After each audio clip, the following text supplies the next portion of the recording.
Hello friends. इस video में हम आपको बताने वाले हैं कि किस तरीके से एमएस एक्सेल को ओपन करेंगे, उसको क्लोज कैसे करेंगे। इसके अलावा कुछ बेसिक शॉर्टकट कीज होती हैं जो एक्सेल में यूज की जाती हैं, हम उसके बारे में डिस्कस करेंगे। वैसे अगर हम शॉर्टकट की बात करें तो एक्सेल में बहुत सारी शॉर्टकट की होती हैं, लेकिन सारे शॉर्टकट की को एक ही वीडियो में बताना वो उतना अच्छा नहीं है। है ना? इसलिए अच्छा नहीं है क्योंकि सारे शॉर्टकट की आप तभी याद कर सकते हो जब आप उसको यूज करना सीख जाओगे। तो ऑटोमेटिक आपको सारी शॉर्टकट की एक एक करके याद हो जाएंगी। हम इस वीडियो में उन शॉर्टकट कीज की बात करेंगे जो बहुत बेसिक्स होती हैं, जो हर एक एक्सेल पढ़ने वाले बंदे को पता होनी चाहिए। है ना? तो सबसे पहले जानेंगे कि किस तरीके से एक्सेल को ओपन करते हैं। वीडियो स्टार्ट करने से पहले हमारी एक रिक्वेस्ट है कि यदि आप हमारे चैनल पर नए हैं तो चैनल को सब्सक्राइब करें और बेल आइकन को प्रेस करना ना भूलें। तो सबसे पहले हम लोग सीखते हैं एक्सेल को ओपन कैसे करते हैं। तो एक्सेल को ओपन करने के लिए यहाँ देखिए लिखा हुआ मैंने विंडो की प्लस आर प्रेस करेंगे।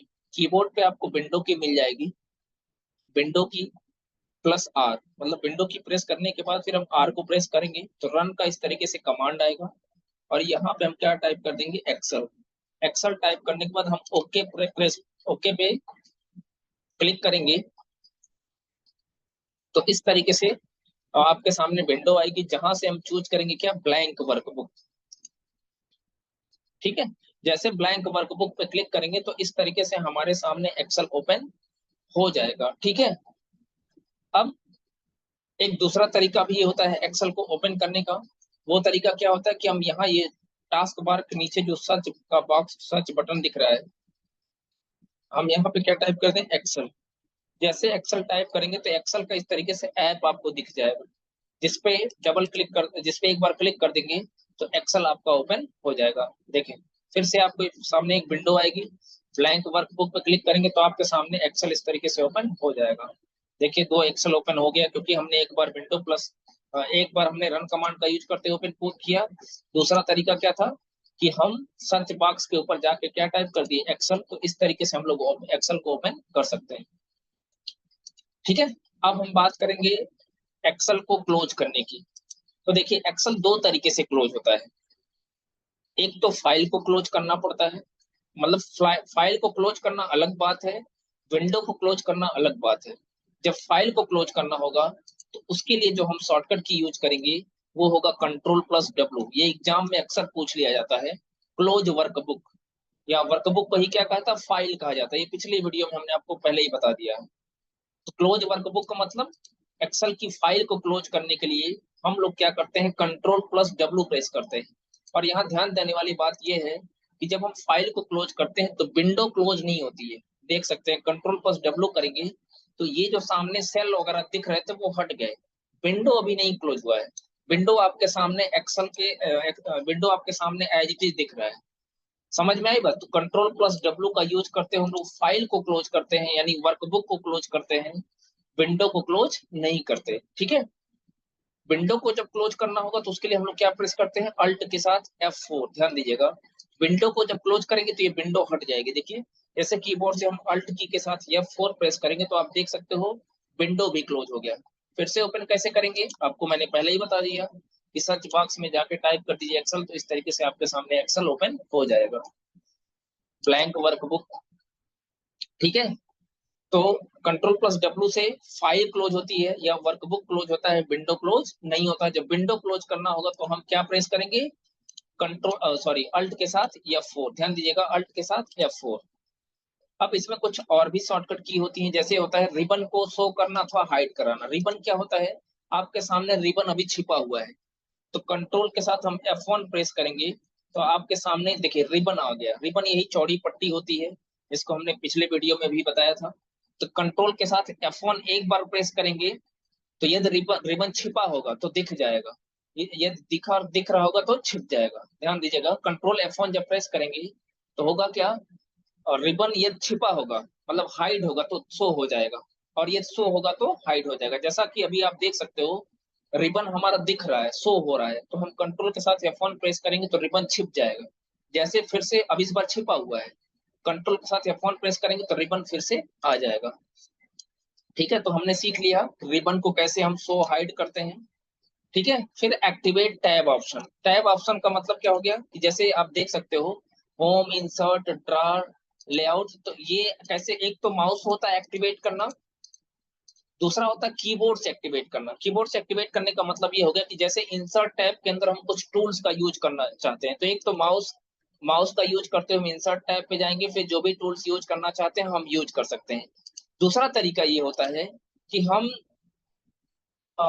F10 F10 या अल्ट की प्रेस करते हुए भी इंसर्ट टैब के अंदर हम लोग जा सकते हैं। देखिए कैसे, अल्ट की प्रेस करेंगे तो देखिए FHNJIPM ये सब दिख रहा है, इसका मतलब ये हो गया कि मीनू बार एक्टिवेट हो गया है। एक्टिवेट होने का मतलब ये हो गया कि अब हम किसी भी टैब के अंदर अगर जाना चाहते हैं तो हम उसके सामने जो ऑप्शन दिख रहा है, जो की लेटर आपको दिख रहा है, वो लेटर प्रेस करते हुए हम उस पर्टिकुलर टैब के अंदर जा सकते हैं। जैसे मैंने कहा इंसर्ट टैब के अंदर जाना चाहते हैं तो हम कीबोर्ड से क्या प्रेस करेंगे, एन। तो जैसे एन प्रेस करेंगे तो आप देख सकते हो इंसर्ट टैब हाईलाइट हो गया है और उसके अंदर जो टूल्स हैं वो दिखने लगे। एस्केप की प्रेस करेंगे तो ये हट जाएगा, लेकिन मीनू मतलब एक स्टेप पीछे चले जाएंगे। जो कमांड आपने दिया होगा ESC, कीबोर्ड पे होता है ESC, सबसे कॉर्नर पे होता है। मैं एक आपको दिखा भी दूं, यहाँ पे देखिए सबसे कॉर्नर पे आपको मिलेगा ESC की। ठीक है। तो हमने आपको बताया कि अल्ट की प्रेस करेंगे, जैसे अल्ट की प्रेस किया, अल्ट की अल्ट की प्रेस किया, देखें जैसे अल्ट की प्रेस कर रहे हैं तो ये सारे ऑप्शन हाईलाइट हो जा रहे हैं। फिर से प्रेस करेंगे तो ये हट जाएगा। वही चीज हम F10 से भी प्रेस करते हैं, इसमें फंक्शन की नहीं दिया हुआ है। ठीक है। तो हम कीबोर्ड से F10 प्रेस करेंगे, कीबोर्ड से F10 प्रेस करेंगे, F10 फंक्शन की F10, तो भी ये एक्टिवेट हो जाएगा। देख सकते हो एक्टिवेट हो गया। हटाने के लिए एस्केप की, फिर से क्या प्रेस करेंगे, एस्केप की, देख सकते हो जैसे एस्केप की प्रेस करेंगे तो जो टैब एक्टिवेट था वो हट जाएगा। समझ में आई बात। इसका फर्दर यूज हम आगे सीखेंगे, जैसे जैसे हम लोग आगे पढ़ते जाएंगे वैसे ही एस्केप की, अल्ट की और F10 की का यूज करते हैं हम किस तरीके से मीनू बार को एक्टिवेट करते हैं उसको हम देखते जाएंगे। ठीक है। फिर क्या है, कैंसल लास्ट गिवन कमांड। उसके लिए हम लोग क्या प्रेस करते हैं, एस्केप की। ऐसा नहीं सिर्फ इसी केस में कि जैसे मान लीजिए अल्ट की हमने प्रेस किया तो ये मीनू बार एक्टिवेट हो गया, हमने अल्ट अल्ट की प्रेस किया ना, कमांड दिया, तो ये सारे मीनू बार पे जो भी टैब दिख रहे थे वो एक्टिवेट हो गए। एस्केप की प्रेस करेंगे तो ये देखिए हट जाएगा। तो हमने पिछला जो कमांड दिया था उसको कैंसिल करने के लिए हमने क्या प्रेस किया, एस्केप। यही नहीं, अगर हम विंडो की प्लस आर करते हैं तो देखिए रन का कमांड आ गया, हम इसको हटाना चाहते हैं तो एस्केप की प्रेस करेंगे तो हट भी जाएगा। ऐसे ही हम फाइल को सेव करना चाहते हैं तो देखिए सेव का ऑप्शन आया, एस्केप करेंगे तो हट जाएगा, है ना। तो जो भी पिछला कमांड आपने दिया होगा उसको कैंसिल करने के लिए हम लोग क्या करते हैं, एस्केप की प्रेस करते हैं। कुछ और भी शॉर्टकट कीज होती हैं, उसके बारे में भी हम एक एक करके डिस्कस कर लेते हैं। यहाँ पे देखें, उसको डिस्कस करने से पहले यहाँ पे row and columns in a worksheet, कितने रो होते हैं और उनकी संख्या यहाँ पे हमने मेंशन किया हुआ है। तो रो की बात करें वर्कशीट के अंदर तो 10,48,576 रो होते हैं। अगर हम कॉलम्स की बात करें तो 16,384 कॉलम होते हैं। देख लेते हैं, जैसे अभी हम फर्स्ट रो में, लास्ट रो में जाने के लिए कंट्रोल के साथ डाउन एरो, ध्यान दीजिएगा कंट्रोल के साथ डाउन एरो, कीबोर्ड पे कंट्रोल की प्रेस होगी, कंट्रोल की के साथ हमने डाउन एरो की प्रेस किया तो सबसे लास्ट में चले गए, और कंट्रोल की के साथ अप एरो की प्रेस करेंगे तो देखिए फर्स्ट रो में आ गए। समझ में आई बात। तो आप देख सकते हो जैसा कि मैंने कहा कि वर्कशीट के अंदर 10,48,576 रो होते हैं, तो उसके लिए लास्ट रो में जाने के लिए क्या करेंगे, कंट्रोल के साथ डाउन एरो। तो हम सबसे लास्ट में चले गए और यहाँ पे आप देख सकते हो, मैं थोड़ा सा जूम कर दूं, लिखा हुआ 10,48,576। तो रो की संख्या कितनी होती है, 10,48,576। कंट्रोल के साथ अप एरो की प्रेस करते हुए मैं फिर से फर्स्ट रो पे चला जाऊंगा। ठीक है। कॉलम की संख्या कितनी होती है, कॉलम की संख्या 16,384 होती है। कैसे पता, अब कॉलम को देखा जाए तो कॉलम को कैसे रिप्रेजेंट किया गया है, अल्फाबेटिकली। समझ में आई बात, है ना। कॉलम को हम रिप्रेजेंट किए लेटर से, या उसको आप अल्फाबेट भी कह सकते हो। समझ में आई बात, अल्फाबेटिकली। अब हम क्या करते हैं क्या चाहते हैं, लास्ट वाले कॉलम पे जाना चाहते हैं, तो उसके लिए क्या करेंगे, कंट्रोल के साथ डाउन एरो, सॉरी कंट्रोल के साथ राइट एरो, कंट्रोल की प्रेस करेंगे और इस तरीके से राइट एरो की प्रेस करेंगे तो हम लोग लास्ट वाले कॉलम पे पहुंच जाएंगे। अब देखें यहाँ पे लिखा हुआ है XFD। XFD का मतलब क्या होता है? ये ये मतलब अल्फाबेटिकली अरेंज किया गया, अल्फाबेटिकली इसको व्यवस्थित किया गया है, जिसको हम अगर देखना चाहते हैं कि क्या वास्तव में ये 16,384वां कॉलम है। जैसे हमने रो में तो देख लिया 10,48,576 होते हैं, लेकिन अगर यही अल्फाबेट्स नंबर में कन्वर्ट हो जाए तो हमको ये पता चल जाएगा कि ये लास्ट वाला कॉलम है कि नहीं है। मेरे कहने का मतलब ये है कि यदि आपसे कोई पूछ रहा है कि क्या हम कीबोर्ड पे सॉरी वर्कशीट के अंदर जो मौजूद कॉलम लेटर होते हैं, क्या उनको हम नंबर्स में कन्वर्ट कर सकते हैं? तो बिल्कुल कर सकते हैं। क्यों करेंगे? एक तो उद्देश्य यही है जानना हमारा कि क्या वास्तव में एक्सेल के अंदर 16,300 वर्कशीट के अंदर 16,384 कॉलम होते हैं कि नहीं। तो उसके लिए सबसे आसान तरीका ये है कि ये जो कॉलम को रिप्रेजेंट किया गया अल्फाबेट से, आप इसको कन्वर्ट कर लो किसमें? नंबर में। तो आप आसानी से यहाँ पे 16,384 आ जाएगा, दिख जाएगा। तो इससे स्पष्ट हो जाएगा कि हाँ, एक सीट में, एक वर्कशीट में कॉलम की संख्या 16,384 होती है। तो आइए फ्रेंड्स देखते हैं कि किस तरीके से कन्वर्ट करते हैं कॉलम लेटर को नंबर्स में। तो इसके लिए हम फाइल में आएंगे, मोर पे आएंगे, ऑप्शंस पे आएंगे। अच्छा कुछ वर्जन में डायरेक्ट ऑप्शन मिलेगा तो हम ऑप्शंस में चले जाएंगे और यहाँ पे आएंगे फार्मूला में। यहाँ पे एक्सेल ऑप्शंस के अंतर्गत हमको फार्मूला ऑप्शन को चूज करना है और यहाँ पे हम वर्किंग विथ फार्मूला ऑप्शन के अंतर्गत एक ऑप्शन मिलेगा क्या? R1C1 reference style. R1C1 reference style, इस पे क्लिक करेंगे और ओके पे प्रेस करेंगे तो आप देख सकते हो ये लास्ट वाला कॉलम कौन सा है? 16,384। ठीक है। अब ये कंफर्म हो गया कि हाँ, एक्सेल के अंदर सॉरी वर्कशीट के अंदर जो कॉलम की संख्या होती है वो 16,384 होती है।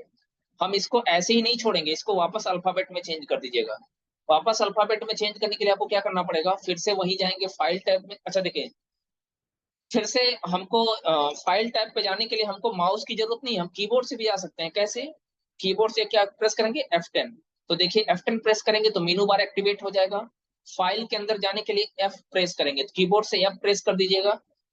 अब देखिए हमको मोर में जाना है क्योंकि इसी के अंदर ऑप्शन मिलेगा, तो 2 बार 00 प्रेस कर देंगे। तो देखिए यहाँ ऑप्शन मिल गया, अकाउंट पे हैं, डाउन एरो से हम कहाँ जाएंगे? ऑप्शंस के अंदर आ जाएंगे, इंटर की प्रेस करेंगे तो देखिए ऑप्शन खुल गया। फिर हम क्या करेंगे? डाउन एरो की प्रेस करेंगे तो फार्मूला में आएंगे। अब हम क्या करेंगे? कीबोर्ड से टैब की प्रेस करेंगे, ध्यान दीजिएगा, कीबोर्ड से टैब की प्रेस करेंगे।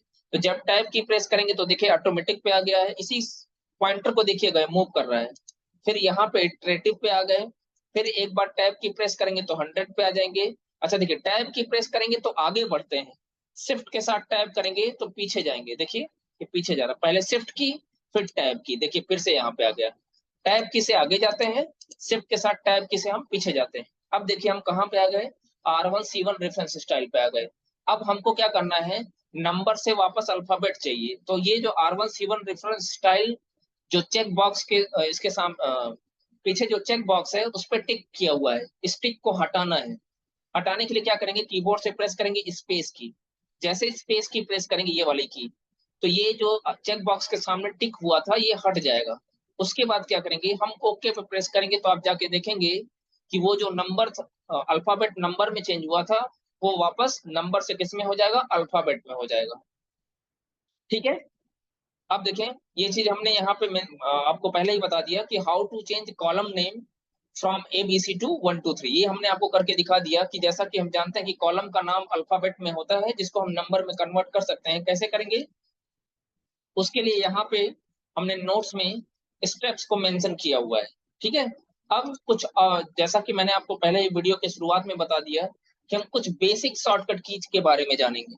वो बेसिक शॉर्टकट की क्या क्या थी? ओपन कैसे करेंगे, रिबन को कैसे दिखाएंगे, एक्सेल को क्लोज कैसे करेंगे, है ना। कुछ और भी जो बेसिक शॉर्टकट की होती हैं जो हमको जाननी चाहिए, वो होती है हाउ टू मूव और navigate in a worksheet. Worksheet के अंदर अगर हमको एक जगह से दूसरे जगह जाना है तो हम कैसे जाएंगे? एक सिंगल वर्कशीट की मैं बात कर रहा हूँ। तो देखिए पहला होता है move, move cell to cell. अगर हमको एक सेल से दूसरे सेल में जाना है तो कैसे जाएंगे? तो हम फर्स्ट रो में आ जाते हैं। देखिए सॉरी, लास्ट वाले कॉलम से फर्स्ट वाले कॉलम के पे आने के लिए कंट्रोल के साथ down arrow, sorry left arrow, control के साथ लेफ्ट एरो। तो देखिए हम फर्स्ट रो पे आ गए। अब जैसा हमने कहा कि सेल टू सेल मूव करना है, जैसे अभी A1 में है, हमको B1 में जाना है तो राइट एरो, नीचे आना है तो डाउन एरो। देखिए एक एक सेल मूव कर रहे हैं। लेफ्ट लेफ्ट एरो की प्रेस करेंगे तो लेफ्ट, एक एक सेल लेफ्ट की तरफ जाएंगे। अप एरो की प्रेस करेंगे तो एक सेल ऊपर चले जाएंगे। देख लीजिए, है ना, आप यहाँ से भी देख सकते हो। ये आपका एरो की है, ये अप एरो की है। जैसे यहाँ पे मान लीजिए हमारा सेल पॉइंटर अप एरो की प्रेस करेंगे तो अभी D4 में है, तो एक सेल ऊपर चले जाएंगे तो D3 में आ गए।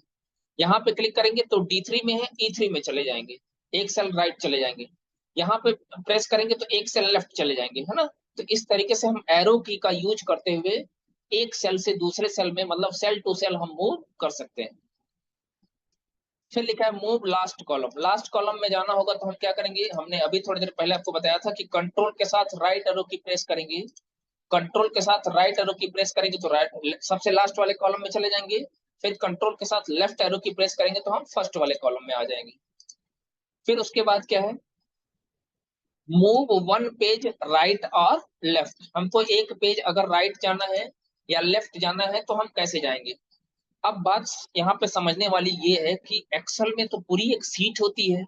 अब इसमें वन पेज का मतलब क्या है। तो वन पेज का मतलब मैं बहुत आसान भाषा में बता रहा हूँ कि जितना आपको दिख रहा है, जितना एरिया, जैसे देखें अभी हमने जूम किया हुआ है, तो जूम करने की वजह से हमको एच कॉलम तक स्पष्ट दिखाई दे रहा है। एच कॉलम तक स्पष्ट दिखाई दे रहा है, यानी दिखाई कहाँ से नहीं दे रहा है, आई से। तो जहां तक आपको स्पष्ट दिखाई दे रहा है वही आपका पूरा एक पेज कहलाएगा। मतलब ए से लेके एच तक ये पूरा एक पेज कहलाएगा। अब हम अगर एक पेज राइट जाते हैं तो होगा क्या, हमको कहाँ से दिखेगा, आई वाले कॉलम से। देख लीजिए, अल्ट के साथ जैसे ही पीजी डाउन करेंगे तो देखिए आई से दिखना स्टार्ट हो गया। कहाँ तक दिख रहा है, पी तक दिख रहा है। फिर से अल्ट के साथ पीजी डाउन, कीबोर्ड पे आपके होगा तो देखिए जे सॉरी, कहाँ तक दिख रहा था हमको, पी तक दिख रहा था। जैसे अल्ट के साथ पीजी डाउन करेंगे तो हमको क्यू तक दिखने लगेगा।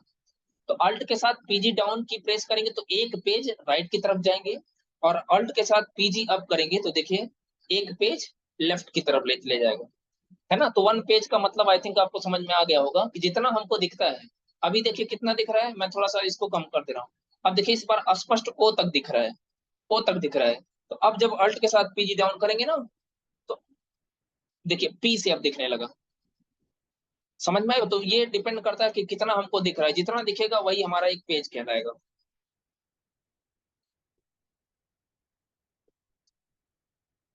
अब हम बात करेंगे एक पेज डाउन की, वन पेज डाउन की। अगर वन पेज डाउन की बात करें तो देखें, जैसे हम column one page left right की बात किए थे वैसे डाउन की भी बात करेंगे। तो आप देख सकते हो हमको 10 रो तक स्पष्ट दिखाई दे रहा है, 11 से नहीं दिख रहा है। तो वन पेज डाउन का मतलब क्या हो गया कि अब नया पेज जो आएगा वो 11 से माना जाएगा। तो पीजी डाउन प्रेस करेंगे तो देखिए 11 से लेकर 20 तक simple PG down. PG down करेंगे तो एक पेज नीचे जाएंगे, और पीजी अप की प्रेस करेंगे तो एक पेज ऊपर जाएंगे। यहाँ पे आप देख सकते हो पीजी डाउन होता है, पीजी डीएन, पीजी अप होता है। जैसे देखिए पीजी अप करेंगे, पीजी डाउन किया तो एक पेज नीचे आ रहा है, पीजी अप करेंगे तो जब आपको वन पेज लेफ्ट जाना होगा तो अल्ट के साथ पीजी, वन पेज राइट जाना होगा तो अल्ट के साथ पीजी डाउन, अल्ट की को कंबाइन कर लीजिएगा। वन पेज लेफ्ट जाना होगा तो पीजी अप। ठीक है। अब लिखा हुआ है मूव सीट टू सीट। अगर हमारे पास कई सारी सीट हैं, जैसे जैसा कि आप देख सकते हो अभी हमारे पास सिर्फ एक सीट है, सिंगल सीट है। तो अगर हमको सीट टू सीट मूव करना है तो हम कैसे मूव करेंगे, तो उसके लिए हमको मल्टीपल सीट अपने पास होनी चाहिए। तो हम मल्टीपल सीट्स यहाँ पे प्लस पे क्लिक करके हम ओपन कर लेते हैं। ठीक है। अभी देखिए हमारी सीट कौन सी है, पांचवी, सीट नंबर 5 पे है, यही सिलेक्टेड है। तो हमको क्या करना है, एक सीट पीछे आना है। तो उसके साथ क्या करेंगे, कंट्रोल के साथ पीजी अप, कंट्रोल के साथ पीजी अप। तो देखिए सीट नंबर 5 से सीट नंबर 4 पे आ गए। कंट्रोल के साथ पीजी अप, सीट नंबर 4 से सीट 3 पे आ गए, मतलब एक सीट पीछे चले जाएंगे। देखे, मैं इसको थोड़ा सा ऊपर कर लेता हूँ, यहाँ पे ध्यान से देखिएगा सीट 3 पे है, कंट्रोल के साथ पीजी अप, पी कंट्रोल की मैंने प्रेस किया हुआ है, पीजी अप करेंगे तो देखिए सीट 2 पे आ गए। फिर से देखिए कंट्रोल के साथ पीजी अप करेंगे सीट 1 पे आ गए। कंट्रोल के साथ पीजी डाउन सीट 2, अब आगे की तरफ, मतलब वन सीट लेफ्ट जाना है तो कंट्रोल के साथ PG up, one seat down जाना है, आगे जाना है तो कंट्रोल साथ पीजी डाउन। देखिए सीट 2 से सीट 3 आना है तो पीजी डाउन, आगे की तरफ जाना। आगे की जाना होगा तो डाउन कंट्रोल के साथ, और अगर पीछे जाना होगा एक सीट तो कंट्रोल के साथ पीजी अप। तो इस तरीके से हम लोग सीट टू सीट भी मूव कर सकते हैं। ठीक है,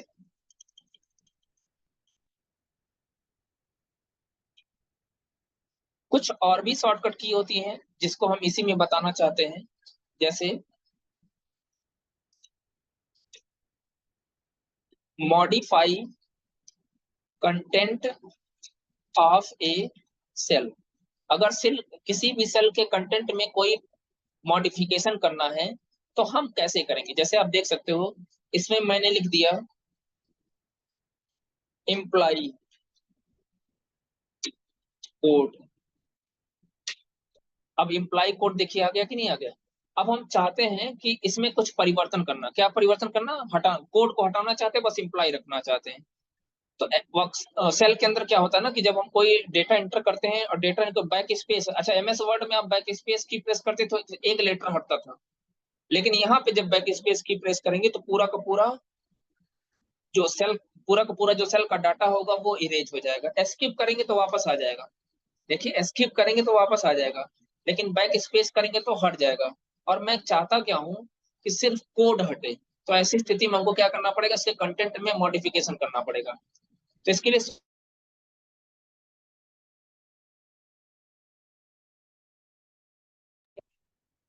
फंक्शन की जैसे प्रेस करेंगे तो कर्सर इसके अंदर आ गया। अब बैक स्पेस से हम इसको हटा देंगे, इंटर की प्रेस करेंगे तो आप देख सकते हो परिवर्तन हो गया। एक दूसरा तरीका भी होता है परिवर्तन करने का, जैसे मैं कंट्रोल डब्ल्यू कर दिया, यहां से भी हम चाहें तो परिवर्तन कर सकते हैं फार्मूला बार से। फार्मूला बार से क्या करेंगे, हटा देंगे तो हमको F2 की प्रेस करने की जरूरत नहीं पड़ेगी। तो जब भी किसी सेल के अंदर कोई मॉडिफिकेशन करना होगा तो उसके लिए हम लोग क्या प्रेस करेंगे, फंक्शन की F2। फंक्शन की F2 प्रेस करेंगे तो हम, सॉरी, फंक्शन की F2 प्रेस करते हुए हम किसी भी सेल के कंटेंट में कोई भी मॉडिफिकेशन हम लोग कर सकते हैं। समझ में आई बात। अब हम इसमें एक चीज और आपको बताना चाहते हैं कि अगर हमको सेलेक्ट करना हो तो कैसे करेंगे। हमने तो ये आपको मूव करना बताया ना कि एक जगह दूसरे जगह कैसे जाएंगे, चाहे सेल टू सेल जाना हो, या वन पेज लेफ्ट या राइट जाना हो, वन पेज डाउन जाना हो, या एक सीट से दूसरे सीट पे जाना हो, तो हमने इसके लिए आपको शॉर्टकट की बताया हुआ है। हम आपको ये भी बताना चाहते हैं इस वीडियो में कि किस तरीके से हम सेलेक्ट करते हैं सेल्स को, रेंज ऑफ सेल्स को। तो सेलेक्ट करने का दो तरीका होता है, या तो आप माउस से सेलेक्ट करो, जैसे देखिए हम A1 से लेके E10 तक सेलेक्ट करना चाहते हैं। E10 देखिए यहाँ से लेके यहाँ तक का पूरा सेलेक्ट करना चाहते हैं, A1 से लेके E10 तक। यहाँ पे आप देख सकते हो। तो एक तो तरीका यह है कि माउस के लेफ्ट बटन को प्रेस करते हुए आप ड्रैग करिए, है ना, इस तरीके से सेलेक्ट कर सकते हो। मतलब मैंने क्या कहा, A1 से लेके E10 तक। तो A1 पे पहले क्लिक करेंगे, उसके बाद माउस के लेफ्ट बटन को प्रेस करते हुए ऐसे ड्रैग करेंगे। माउस के लेफ्ट बटन को रिलीज नहीं करना है, जब सेलेक्ट हो जाए तब रिलीज करना है। ठीक। दूसरा तरीका क्या होता है, शॉर्टकट की। कैसे, शिफ्ट के साथ क्या किया हमने, राइट एरो की प्रेस कर लिया, उसके बाद डाउन एरो की प्रेस कर लिया। आप देख सकते हैं इस तरीके से हम लोग रेंज ऑफ सेल्स को सेलेक्ट कर सकते हैं। समझ में आई बात, आप देख सकते हो। अगर डाटा नहीं है तब की बात है, अगर डाटा है तो उसके लिए दूसरा तरीका होता है control shift left right arrow या डाउन एरो।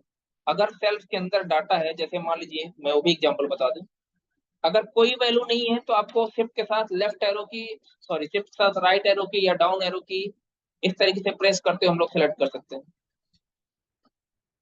जैसे आप देख लीजिए, अब यहाँ तक डेटा है ना, तो इसको सेलेक्ट करना बड़ा आसान है। कंट्रोल पहले सेल पे रखेंगे, कंट्रोल शिफ्ट डाउन एरो, तो जहां तक नंबर होगा वहां तक वो सेलेक्ट होगा, मतलब जहां तक डेटा होगा वहां तक वो ऑटोमेटिकली सेलेक्ट कर लेगा। कंट्रोल शिफ्ट डाउन एरो से ध्यान दीजिएगा।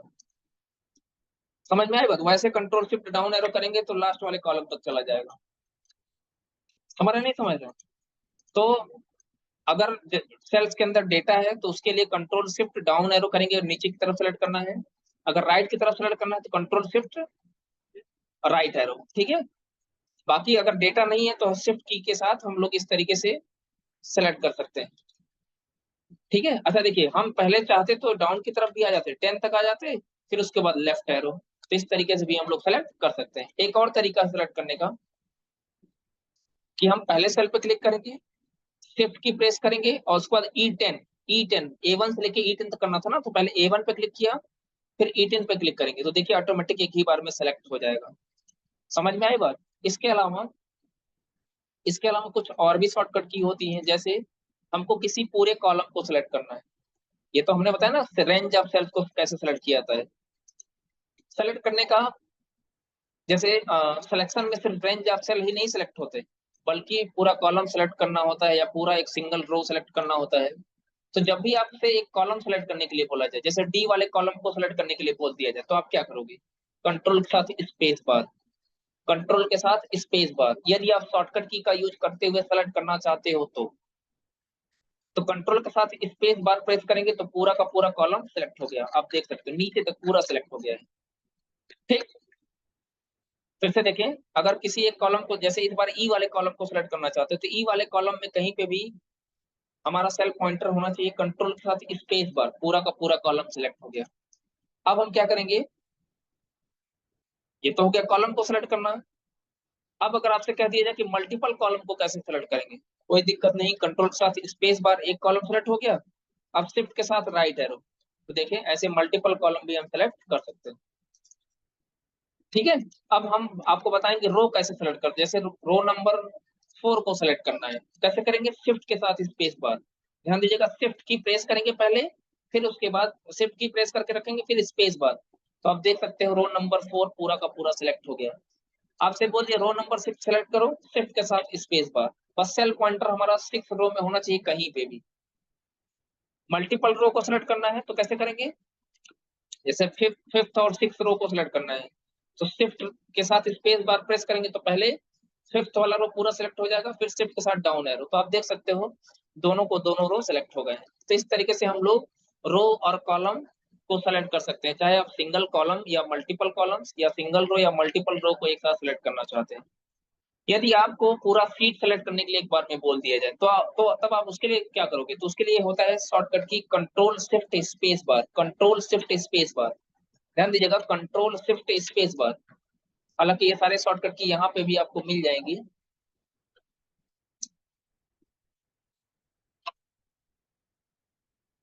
यहाँ देखें, यहाँ पे मैंने मेंशन किया हुआ है शॉर्टकट की। रो सेलेक्ट रो के लिए क्या करेंगे? शिफ्ट के साथ स्पेस बार। कॉलम को सेलेक्ट करने के लिए क्या करेंगे? कंट्रोल के साथ स्पेस बार। और पूरी की पूरी सीट सेलेक्ट करनी होगी तो उसके लिए हम क्या करेंगे? Control shift space bar press करेंगे या कंट्रोल ए प्रेस करेंगे, तो पूरी की पूरी सीट सेलेक्ट हो जाएगी। ठीक है। तो ये तो हमने आपको बता दिया कि किस तरीके से कॉलम रो सीट को किस तरीके से हम लोग सेलेक्ट करते हैं।